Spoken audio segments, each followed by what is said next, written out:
Hey wordsmiths, and welcome back to the channel. Ever get tangled up between similes and metaphors? Don't worry, it's a super common mix-up. Let's clear it up in 60 seconds. Ready?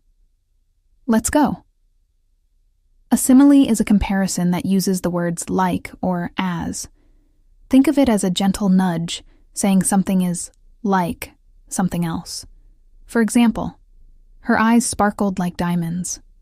See? The like is your clue, or the water was as cold as ice. The word as is the giveaway. Now, a metaphor is bolder. It doesn't just compare.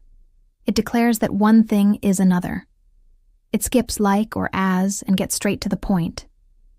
Instead of, her smile is like the sun, a metaphor would say, her smile is the sun. Another classic is, time is a thief. It's a direct, powerful statement. So, remember, similes use like or as, while metaphors make a direct equation. Easy, right? If this little tip helped you out, hit that like button and subscribe for more writing hacks. Thanks for watching.